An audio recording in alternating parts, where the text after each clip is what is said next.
Bienvenue dans Une semaine dans le monde. On fait le tour des unes de l'actualité internationale de la semaine avec nos éditorialistes. J'ai le plaisir d'avoir à mes côtés Jean-Christophe Ploquin. Bonsoir Jean-Christophe, rédacteur en chef et éditorialiste à La Croix, la une de La Croix Hebdo. Peut-on se préparer à mourir? Donc un grand dossier de société, un grand sujet de société.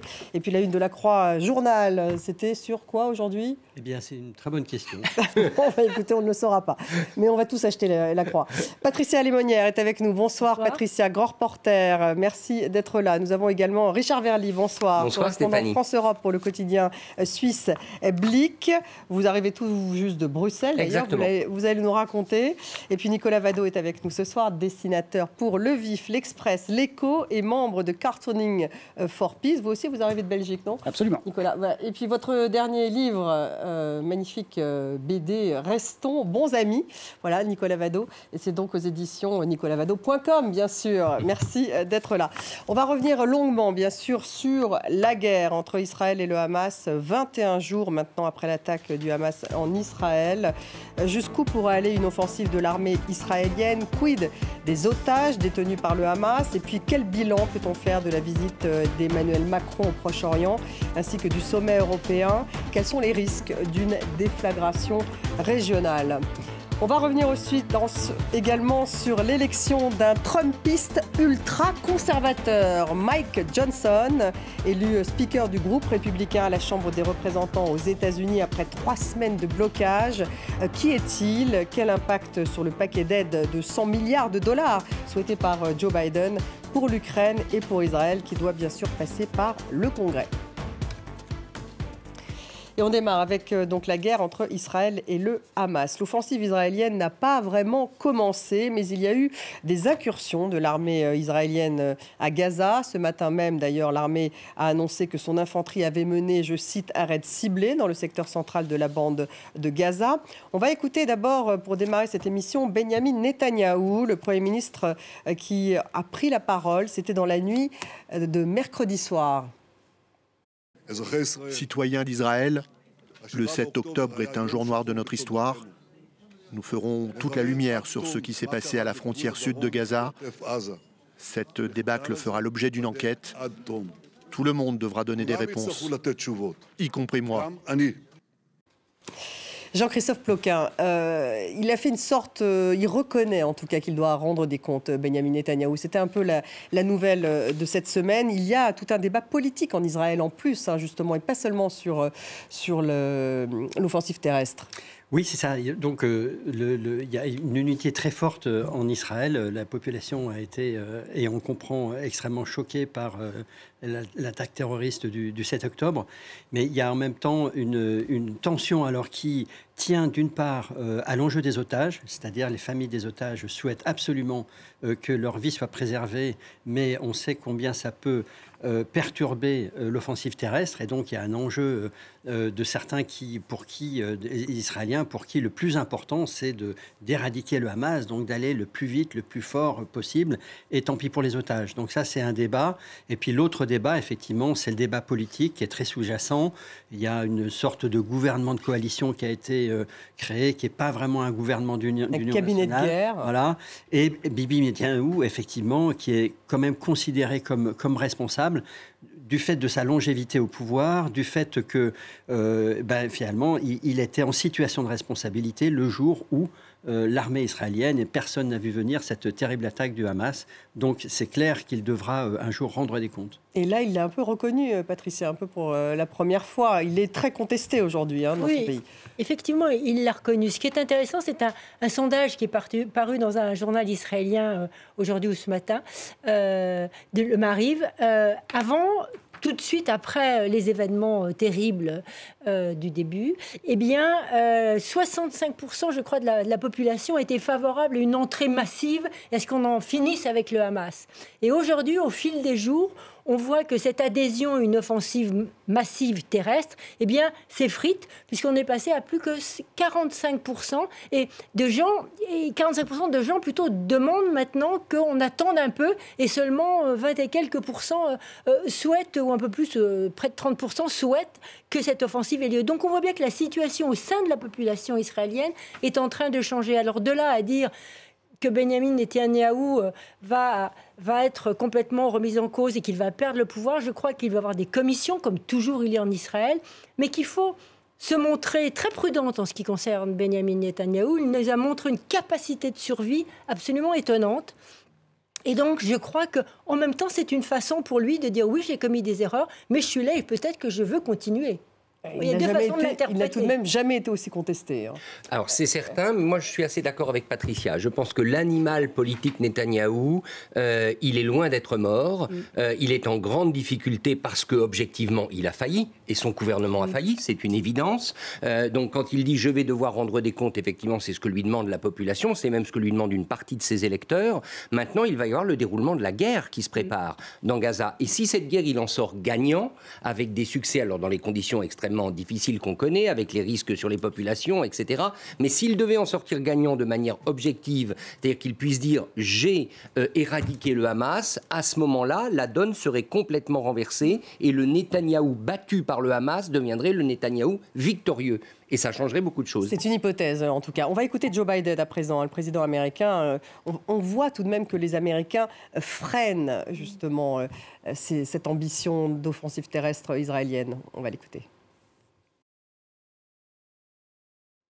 Il n'est pas possible de revenir au statu quo tel qu'il existait le 6 octobre. Cela signifie qu'il faut veiller à ce que le Hamas ne puisse plus terroriser Israël et utiliser les civils palestiniens comme boucliers humains.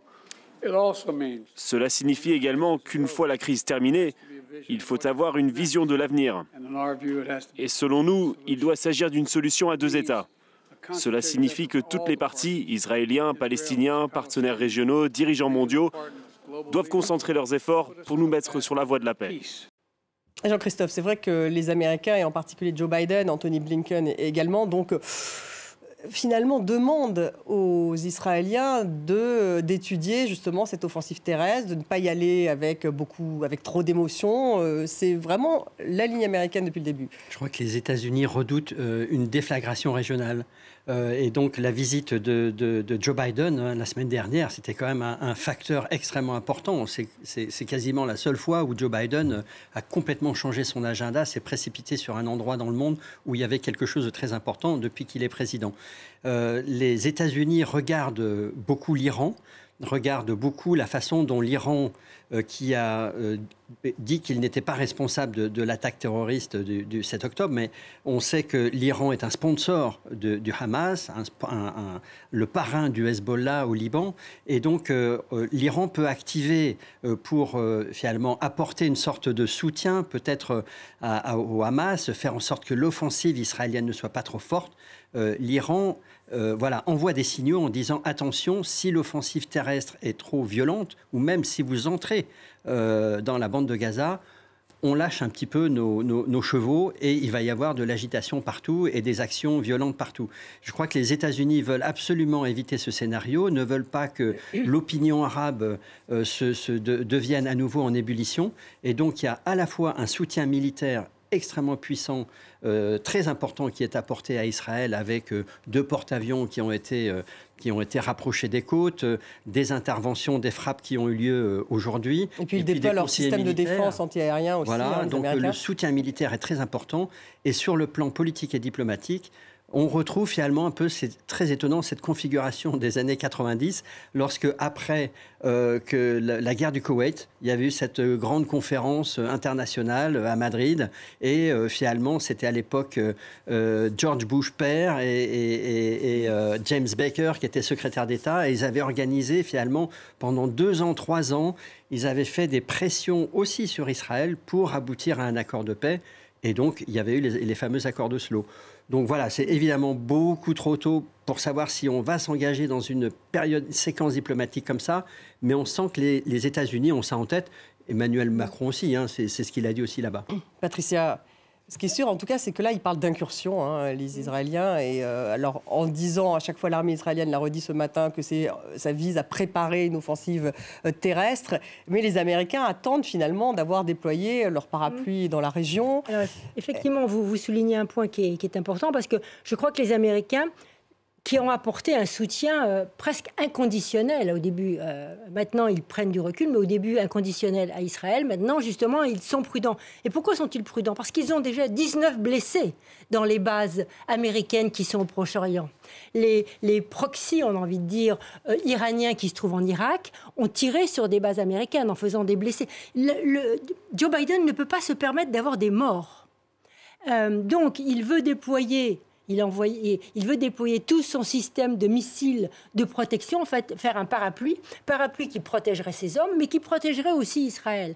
Et après, peut-être, une fois que tout ça est installé et mis en place, et donc ça nécessite encore quelques jours, eh bien, à la limite, l'offensive pourra avoir lieu. Ça, c'est un point. Le deuxième point, c'est que quand même, Joe Biden, qui est un homme qui a du vécu et du passé, sait très bien ce qui s'est passé après l'invasion de l'Irak en 2003. Qu'est-ce qui s'est passé? Eh bien, ils ont envoyé Brenner, qui a fait le nettoyage à Bagdad, qui a renvoyé les fonctionnaires, qui a renvoyé l'armée, toute l'armée de Saddam Hussein. Et après, qu'est-ce qu'ont fait ces gens? Ils se sont précipités dans les bras des groupes islamistes les plus radicaux. Donc, ils ont cette expérience. Il essaye aussi de dire, bon, attention, il ne faut pas que vous fassiez quand même... Et ça, c'est une expérience très importante que porte cet homme. Je ne suis pas du tout sûre que les démocrates et les républicains au Congrès soient capables d'entendre ce genre de choses, mais lui le porte. On y reviendra. Israël qui augmente ses frappes à Gaza d'une manière très significative. Hein, ça nous parvient à l'instant et c'est l'armée israélienne qui le dit. Je vais vous faire réagir, hein, Richard. On va d'abord faire un petit tour du côté de Nicolas Vado avec les dessins tout de même. Alors je vais commencer par un dessin de Mikaïa qui fait écho à un dessin que vous avez montré la semaine dernière de Zapiro. On voit la liberté d'expression. Quand je dénonce les colonies sauvages d'Israël, on me traite d'antisémite. Quand je dénonce le terrorisme meurtrier du Hamas, on me traite d'islamophobe. Et avec ce dessin, on va me traiter d'égocentré. Alors c'est vrai que les dessinateurs de presse marchent vraiment sur des œufs avec cette situation. On a reçu à Cartooning plein de dessins qui viennent soit du monde arabe, soit d'Israël, qui sont, je trouve, souvent qui manquent de distance parce qu'on peut les comprendre, ils sont là. Je vais vous en montrer un quand même de Emad Hajjaj, qui est un dessinateur jordanien.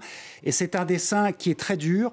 Et il faut comprendre aussi que ça n'est pas parce qu'il parle des massacres qu'il y a à Gaza qu'il absout forcément ce qui s'est passé le 7 octobre. C'est-à-dire qu'un dessin ne doit pas être exhaustif. Un dessin, c'est parce que c'est un point de vue, il montre quelque chose, mais il ne montre pas l'entièreté de la chose. Et chose importante dans ce dessin, vous notez que c'est un dessin politique et pas ethnique. C'est-à-dire qu'on montre les couleurs du drapeau d'Israël et pas une étoile juive.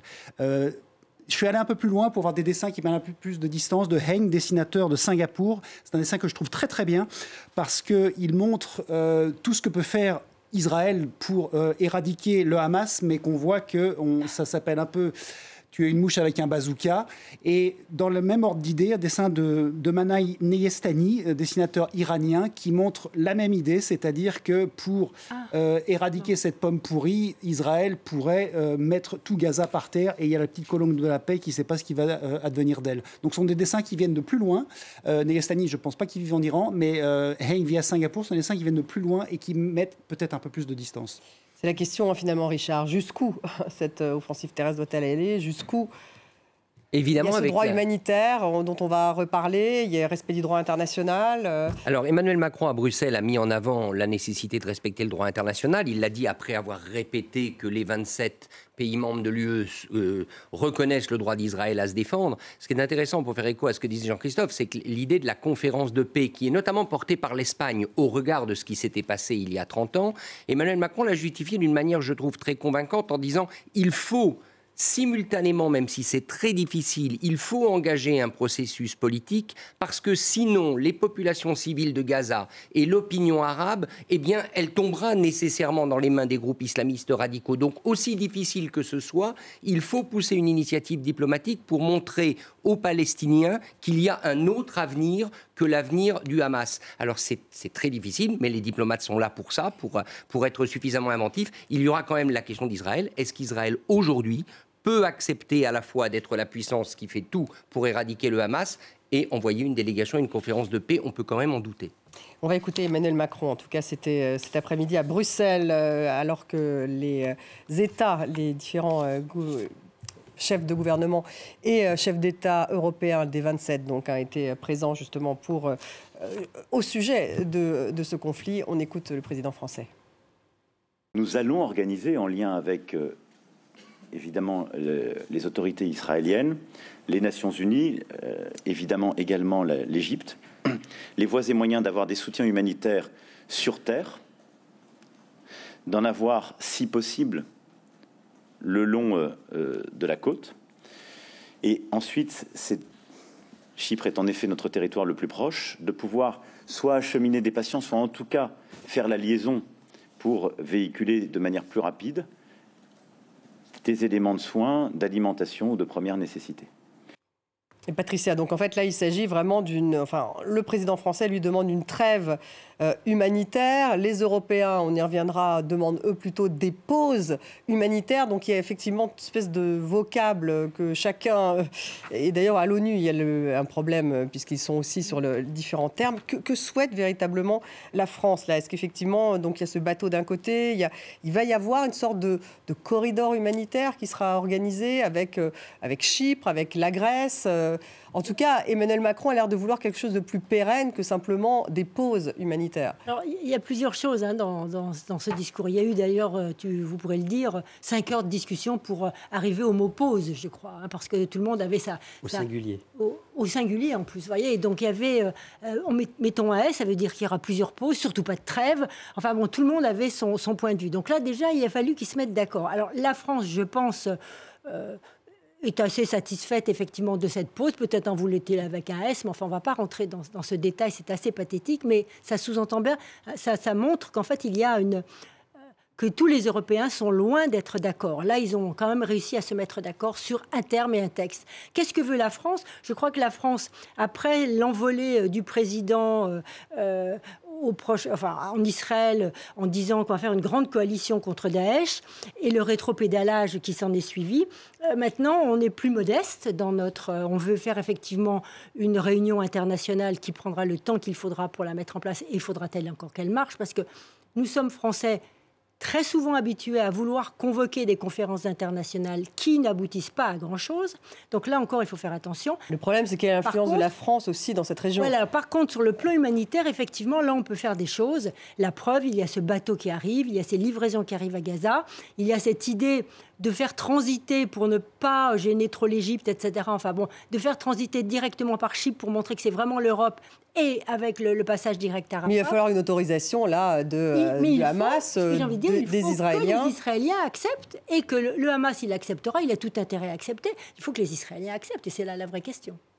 Jean-Christophe. Et puis également, au départ, ça devait être une aide humanitaire qui arrive toujours au compte-gouttes, donc via Rafah, donc le poste frontière. La Croix-Rouge a pu, en fait, aujourd'hui, faire rentrer dans Gaza une équipe médicale, mais effectivement, l'ONU qui affirme d'ailleurs qu'il y a 57 morts au sein du personnel de l'UNRWA, donc qui fait partie de l'ONU, et qui dit que c'est largement encore insuffisant. La situation est totalement dramatique. C'est vraiment une situation épouvantable pour les civils. Et donc avec effectivement le rationnement de l'eau, de l'électricité, les hôpitaux qui ne peuvent pas fonctionner, des populations, 1 million de personnes au moins qui ont été déplacées, donc qui ne sont plus dans leurs conditions de vie habituelles, et même là où elles se sont déplacées, elles sont parfois sujettes à des bombardements. Donc c'est une situation extrêmement compliquée, et de fait l'ONU, je crois, tire à juste titre la sonnette d'alarme. Antonio Guterres, le secrétaire général de l'ONU, l'a fait hier, et avec beaucoup de conviction. Et je pense qu'effectivement... Il s'est retrouvé en bras de fer avec Israël, d'ailleurs. Un rapport de force avec Israël, puisque pour l'armée israélienne, effectivement, s'il y a une pause, s'il y a un convoi humanitaire, ça risque de briser l'élan de l'offensive. Et donc, c'est un bras de fer extrêmement pénible. Et Richard, vous qui étiez justement à cette conférence à Bruxelles, c'est vraiment l'humanitaire qui prenait un petit peu... C'est là où peuvent agir les Européens ou encore la France. Oui, alors la pause, de toute manière, on sait dans d'autres conflits que c'est extrêmement difficile. Le moment où les Israéliens auront déclenché une opération terrestre, s'ils le décident, il est très peu probable qu'ils acceptent des pauses humanitaires. Ce qui est difficile, c'est que l'idée de ce couloir humanitaire maritime, elle est intéressante, parce que c'est vrai que si la marine israélienne donne son accord, ça permettrait d'installer des hôpitaux flottants, ça permettrait de se faire une sorte de pont naval entre Chypre et Gaza. Le problème, c'est qu'en faisant ça, vous donnez une sorte de blanc-seing à l'armée israélienne sur la terre, en quelque sorte. En gros, vous repoussez le conflit vers la côte et vous donnez un signal qui est quand même politique ambigu. Donc je crois que c'est à ce niveau que ça joue. En réalité, il faut les deux. Il faut que l'aide humanitaire continue d'entrer par l'Égypte parce qu'il faut que le portail égyptien de Rafah reste ouvert et il faut qu'il y ait une assistance humanitaire par la mer. On sent bien que les Européens, ils essayent de faire tout ce qu'ils peuvent, mais au fond, ils ne sont pas maîtres de cette affaire. Ils n'ont pas de levier véritable, en tout cas sûrement pas le levier américain. Et pardonnez-moi, mais les Européens feront ce que les Israéliens leur permettent de faire. En l'état, c'est bel et bien la réalité. Nicolas. Alors, j'ai pas l'habitude de montrer mes propres dessins quand je suis à l'antenne, mais je vais faire une petite exception pour celui-là. Je suis là pour présenter ceux des autres. C'est un dessin que j'ai fait mercredi dans l'Écho en Belgique, qui montre la visite d'Emmanuel Macron. Et je me suis aperçu, en le dessinant, qu'en fait, la position d'Emmanuel Macron, c'est un peu la position d'un dessinateur de presse face au conflit au Moyen-Orient ou au Proche-Orient. Et on doit faire gaffe à tout ce qu'on met, à tous les éléments, parce que, par exemple, vous voyez que la cravate de Macron, je l'ai fait voler dans le ciel, ce qui n'est pas normal, parce qu'avec la gravitation universelle, elle devrait tomber. Sauf que si elle tombait sur une tête de mort, ça voulait dire que le drapeau français pointait une tête de mort. Donc vous voyez, quand on fait un dessin, tous les éléments qu'on met dans un dessin doivent être importants. Je vous montre un autre dessin de Nardi, qui est une dessinatrice italienne, qui est un dessin que j'aime beaucoup et qui montre tout le problème qu'a Macron. Alors, elle utilise évidemment le nez. Est-ce qu'on peut dire que c'est un nez de Pinocchio qui ment beaucoup? Je ne sais pas. Il faut voir l'interprétation qu'on pourrait faire. Mais c'est un dessin que je trouve très fort, graphiquement parlant. Et puis, je vais vous montrer deux dessins drôles, parce qu'on peut rire aussi. C'est aussi notre job de faire rire, c'est-à-dire mettre le monde à distance pour le rendre plus supportable. Un dessin de La Serpe, où on voit Macron qui ramène un petit souvenir à Brigitte du Proche-Orient. C'est très cruel, mais c'est très très drôle, et c'est aussi à ça que sert un dessinateur de presse. Et puis je termine par un dessin de Mikaya, qu'on a montré tout à l'heure, un dessinateur dont j'ai montré un dessin tout à l'heure, où on voit Macron qui dit « Fais gaffe à ne pas l'appeler Mahmoud Hamas ». Et je trouve ça très très drôle, et par une actualité aussi glauque et difficile, ça fait du bien de rire de temps en temps. Et on va parler des otages maintenant, justement, Jean-Christophe. On devait avoir justement des réactions parce qu'aujourd'hui, l'image qui était quand même assez forte en Israël, c'était ces familles d'otages israéliennes qui manifestent devant le ministère de la Défense. Et vous le disiez d'ailleurs au début de cette émission, Patricia, on sent qu'effectivement, ils sont beaucoup moins favorables à une très grosse offensive terrestre. Et surtout, ils en veulent à leur gouvernement de ne pas avoir ramené justement des otages à la maison. Il y en a plus de 200. Au total, il y en a eu 4, donc 2 Américaines et 2 Israéliennes qui ont été libérées donc, depuis le 7 octobre. Donc il y a une colère qui gronde. Et c'est vrai qu'on se demande où en sont quand même les négociations. Des négociations donc avec le Qatar, peut-être que la Turquie joue également un rôle, peut-être l'Égypte. Oui, et le Hamas, j'ai vu ça tout à l'heure, je crois, explique qu'il y a eu une 50aine d'otages tués du fait des frappes israéliennes. Donc, c'est la communication du Hamas, c'est invérifiable, mais en tout cas, voilà, ils font clairement le lien entre l'offensive militaire israélienne et les menaces sur les otages. Donc là, le Hamas, que ces chiffres soient vrais ou faux, en tout cas, voilà, ils visent ces personnes qui manifestent, ils souhaitent que l'opposition à l'offensive armée se renforce en Israël, parce que l'enjeu, finalement, de retrouver les otages, de retrouver ces personnes extrêmement chères qui ont été raflées par les commandos du Hamas quand ils se sont infiltrés en Israël, quand ils ont pénétré en Israël le 7 octobre, ça reste un enjeu effectivement très fort, très bouleversant. Et les pays étrangers, y compris la France, puisqu'il y a des binationaux très nombreux, font également pression sur Israël pour essayer au maximum de sauver la vie de ses otages. Donc ça reste un sujet extrêmement préoccupant. C'est au cœur, c'est vraiment au centre. C'est très sensible dans l'opinion israélienne. Et je crois qu'en Israël, chaque famille a des proches, de proche en proche, chaque famille se sent très sensibilisée à ce sujet. Mais on s'interroge d'ailleurs, Patricia, sur les raisons. Pourquoi est-ce que si peu ont pu être... Pourquoi 4 ? Pourquoi 2 Américaines et puis 2 Israéliennes ? C'est vraiment plus qu'au compte-gouttes, alors qu'il y a des négociations depuis le début, ça on le sait, avec le Qatar. Ça interroge. C'est tout l'intérêt du Hamas de ne pas les libérer. Quel intérêt aurait-il de les libérer? Là, on a vu aujourd'hui, il y a eu des déclarations qui ont fait en 2 temps à Téhéran puis à Moscou. Dans un premier temps, les Iraniens sont même pas... Non, c'était à l'Assemblée des Nations Unies. Ils ont dit, écoutez, ils sont prêts à les libérer en échange de 6 000 Palestiniens. C'est clair, on vous les libère.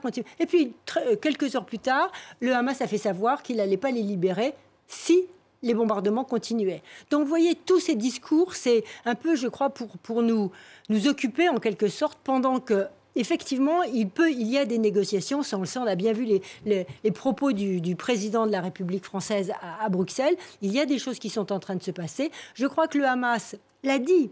Les étrangers, les binationaux, sont nos invités. Les autres sont nos prisonniers. Très différent. Donc le Hamas lui-même a déjà fait cette différence entre les binationaux invités, sous-entendu, si on a des tractations peut-être menées trébuchantes, on pourrait peut-être les relâcher. Les Israéliens, on ne les relâchera pas. Et c'est vraiment ça l'idée. Et les derniers qu'on relâchera, si on doit relâcher quelque chose, c'est les soldats. Là, il y a 2 femmes israéliennes qui ont été oui, mais relâchées. ça, c'était pour jouer sur l'émotion, comme vous l'avez très bien dit, sur l'émotion israélienne. Ils peuvent relâcher au compte-gouttes pour faire monter la colère en Israël contre le gouvernement. C'est des tactiques, là. Ce qui est très intéressant, c'est que le sentiment a bougé en Israël, l'opinion publique. Les premiers jours, je ne sais pas si vous vous souvenez, la dominante en Israël, c'était de dire otage ou pas, il faudra y aller. Et c'est comme ça, c'est terrible, c'est tragique, mais il faudra accepter de payer le prix des otages et de les sacrifier. Et là, on n'est plus du tout dans ce registre-là. Donc, quelque part, c'est déjà une victoire politique. Pour le Hamas, c'est une victoire politique terrible, évidemment, avec des méthodes affreuses qu'on peut qualifier de terrorisme, mais c'est une victoire politique. Risque de déflagration, hein, ça on en a beaucoup parlé toute cette semaine. On va revoir une image qu'on a montrée d'ailleurs mercredi lors du débat justement sur le même sujet, où vous allez voir Nasrallah qui est donc assis avec le numéro 2 du Hamas et le chef du djihad islamique. Ça se passe au Liban. On n'a pas de date exacte, mais c'était mardi ou mercredi. Donc on voit bien tout de même qu'il y a des discussions donc, entre ces trois-là, cet axe, comme ils le disent. On va aussi écouter le guide suprême iranien, Ali Khamenei.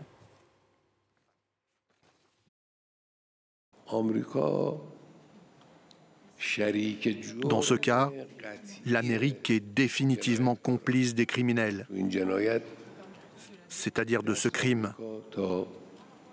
Les mains de l'Amérique sont souillées par le sang des opprimés, des enfants, des patients, des femmes et d'autres personnes.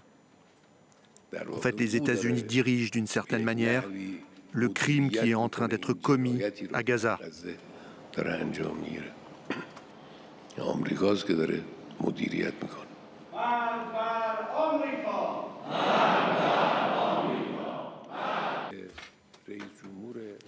Les visites successives des présidents des États-Unis et d'autres pays maléfiques et oppressifs, tels que l'Angleterre, la France et l'Allemagne en Palestine occupée, constituent une tentative d'empêcher la destruction du régime usurpateur.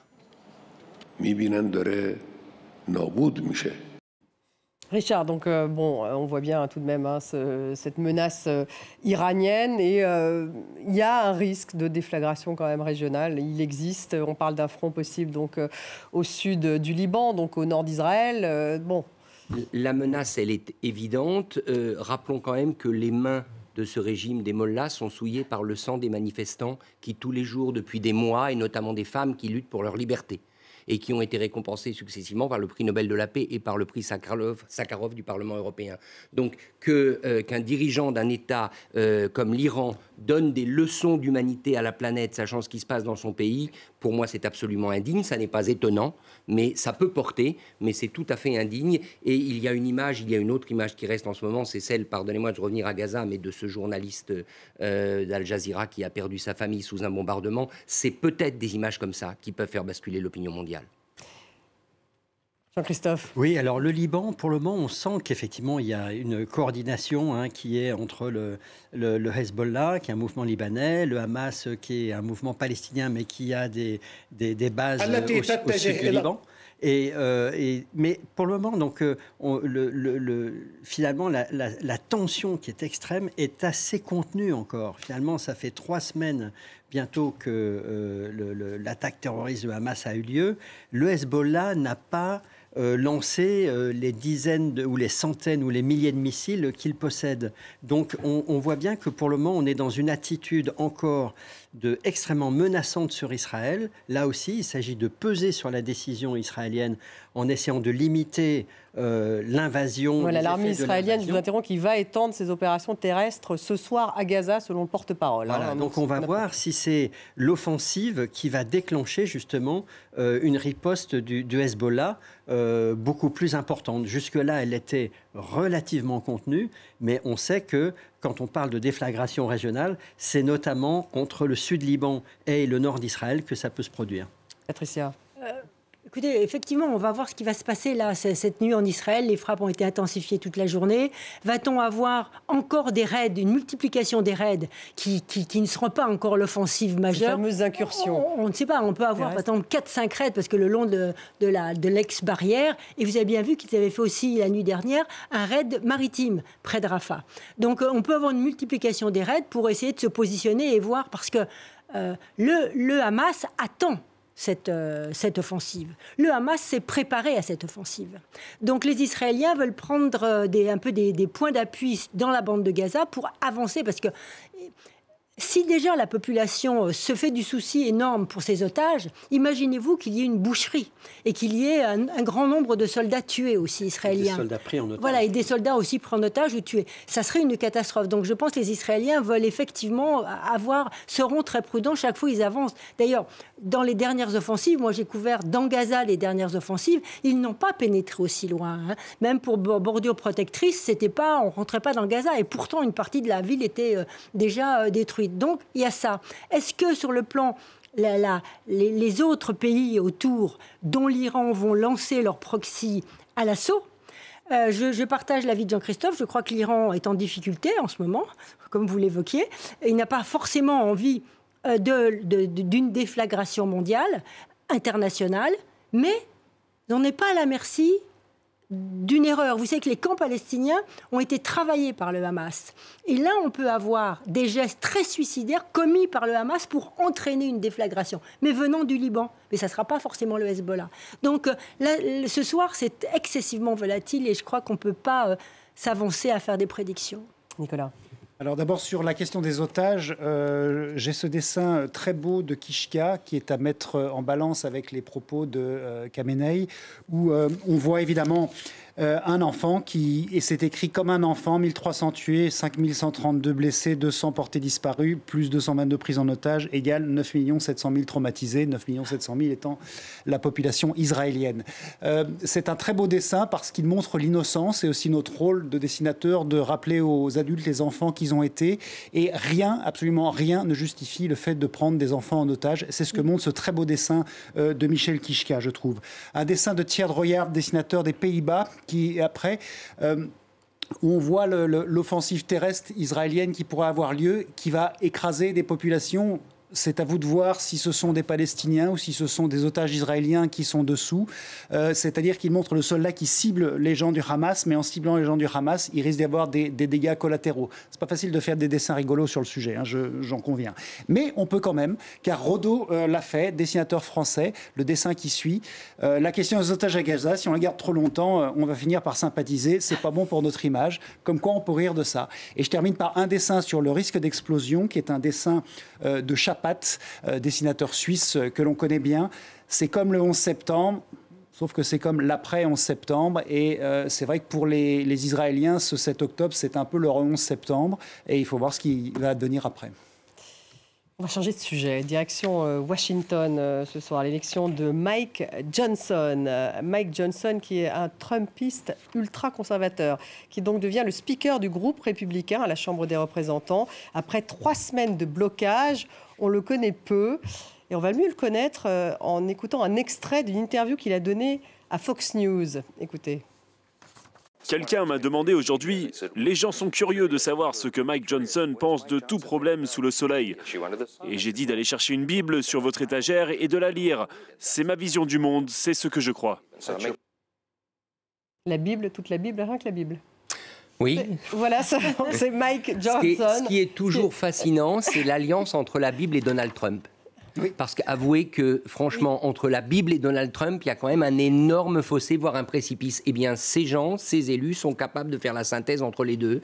Et donc, ça donne quand même une idée de l'abîme politique dans laquelle se trouve le Parti républicain. Ce qui n'est, il faut le reconnaître, tout ça, ce chaos au Congrès, est quand même plutôt une bonne nouvelle pour Joe Biden, qui lui-même a beaucoup à faire sur le terrain international. Mais ce Parti républicain qui, je crois, a eu 3 candidats successifs. 4. Steve Scalise, Jim Jordan et Tom Emmer. Voilà, c'est plutôt une bonne nouvelle pour l'administration actuelle américaine. Vous êtes d'accord, Jean-Christophe? C'est plutôt une bonne nouvelle? Sur la Bible, déjà, travaillant à la croix, je peux vous dire que les textes qu'on considère sacrés, que ce soit la Bible, le Coran, la Torah, etc., il faut toujours les lire avec beaucoup d'érudition, beaucoup de... Voilà. Prendre littéralement un texte et dire bah, c'est écrit dedans, donc c'est vrai...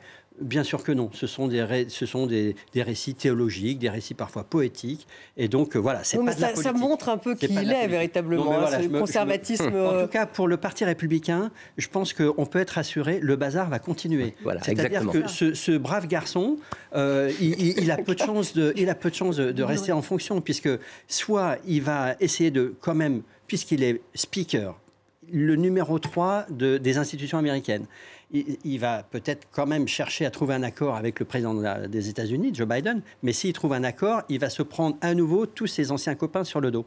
Soit il fait blocage, et à ce moment-là, c'est la démocratie américaine qui est paralysée, et je pense qu'il ne va pas rester très longtemps. La démocratie américaine, et puis l'aide à l'Ukraine, Patricia, il faut en dire un mot tout de même, parce que lui a vraiment pris parti contre déjà l'aide à l'Ukraine. Mike Johnson, il faisait partie des parlementaires qui se sont opposés à une nouvelle enveloppe d'aide à l'Ukraine, une enveloppe de 39,8 milliards. Donc il a quand même une position très tranchée. Et c'est vrai que le package doit passer donc au Congrès, à la fois avec de l'aide à l'Ukraine et avec de l'aide à Israël. Là, lui, c'est une photocopie très pâle de Trump. C'est-à-dire tout ce que veut Trump, lui le porte. Et c'est la raison pour laquelle il a été élu, il faut le dire aussi. Les Trumpistes l'ont élu. Il a été dans ceux qui n'ont pas reconnu les élections dans 4 États. Il a mené même il a formé une liste de gens. C'est lui qui était à l'origine de cette fameuse liste de républicains qui ne reconnaissaient pas cette élection. Il est contre tout ce qui est l'avortement, évidemment, en étant évangéliste. Enfin, c'est un trait dur. Mais là, il est élu. Donc, en théorie, pour être élu et pour essayer de plaire à l'électorat républicain, il faut bien qu'il gouverne avec, qu'il fasse marcher la machine. Et pour faire marcher la machine, il faut s'entendre effectivement sur des lois sur le pays et sur l'aide à l'Ukraine, comme vous le dites. Et là, l'aide à l'Ukraine, il avait dit non. Il s'était opposé à cette aide à l'Ukraine. Alors là, s'il arrive à trouver un accord avec Joe Biden, eh bien, effectivement, ce que disait Jean-Christophe Ploquin il y a un instant, les MAGA, les plus durs, vont aller contre lui. Et c'est rebelote. C'est ce qui s'est passé avec Kevin McCarthy, son prédécesseur. Sauf si les MAGA pensent que, bon, on peut peut-être laisser passer ça un peu, parce qu'on a d'autres lois en prévision, on en a 7 qu'on veut faire passer, et là qui sont toutes des lois très restrictives, en particulier sur la sécurité sociale. Ils veulent complètement renier certaines mesures de Joe Biden. Et pour cet agenda-là, pour l'avortement aussi, etc. Pour ces jardins-là, ils pourraient peut-être trouver un accord pour l'aide à l'Ukraine. Et aussi pour arrêter de se donner en spectacle à l'Amérique, le spectacle de leur désunion et du chaos.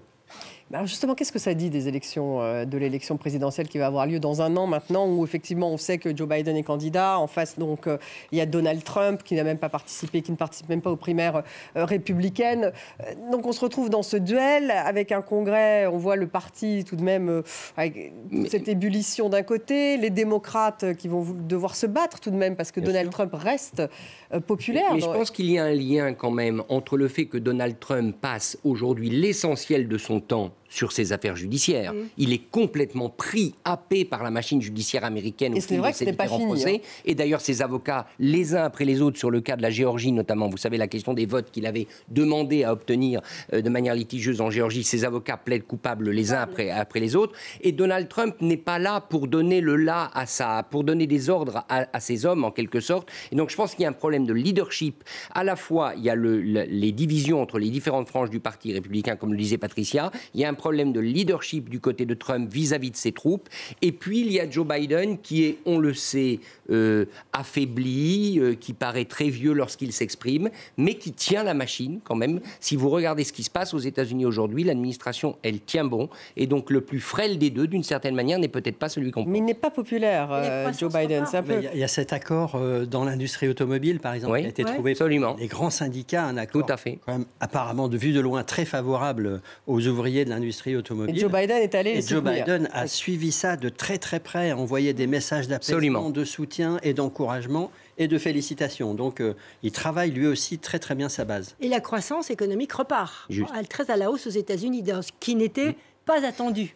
Donc, pour les élections, eh bien, tout ça, c'est avec cette chose terrible, c'est qu'un monde en crise, les États-Unis sont loin du théâtre ukrainien, loin du théâtre du Proche-Orient, et qui va payer les pots cassés d'un monde en crise, il faut bien le dire, c'est l'Europe, parce que les Américains, pendant ce temps-là, leur industrie d'armement et leur industrie en général fonctionnent à plein. C'est triste à dire, mais c'est quand même la réalité. Et puis à noter que Mike Johnson, d'ailleurs, n'a jamais reconnu l'élection de Joe Biden, donc on peut dire qu'il les cumule. Il les coche tous. Il coche toutes les cases. Vous savez, même Mike Johnson, quand je le vois, j'ai l'impression que c'est Harry Potter qui serait passé du côté de Voldemort, hein, quand même. Mais vous savez, Donald Trump, il a vraiment changé notre métier parce qu'avec lui, ça n'est plus de la caricature, c'est simplement de l'observation. Et avec son clone, c'est encore pire. Donc je vais vous montrer 2 dessins qui viennent des États-Unis qui sont très bien. Un dessin de Jeff Donziger, dessinateur très connu américain, où on voit Mike Johnson takes command. Alors je ne sais pas si un éléphant sait nager ou pas, mais je pense que celui-là est quand même très très mal barré. Et c'est un dessin qui est très beau. Et puis je vais terminer par un dessin qui est très trash de Ed Hall, mais qui dit tout, je trouve. Voilà, Speaker Johnson, vous voyez à quoi il sert à Donald Trump. Et on en est vraiment là, parce que c'est paru aux États-Unis, et c'est là où en sont les États-Unis aujourd'hui, sous Donald Trump. C'est affligeant, mais c'est comme ça. Le Congrès qui doit bientôt voter le budget, bien sûr, pour débloquer un petit peu tout cela. Merci beaucoup d'avoir été avec nous, Nicolas Vado, Jean-Christophe Ploquin, Patricia Lémonière, Richard Verly. Merci à vous tous de nous avoir suivis. Vous retrouvez l'émission sur les réseaux sociaux et puis en podcast. Je prends une petite semaine de vacances, donc voilà, remplacée pendant une semaine. Et je vous retrouve donc le lundi qui suit.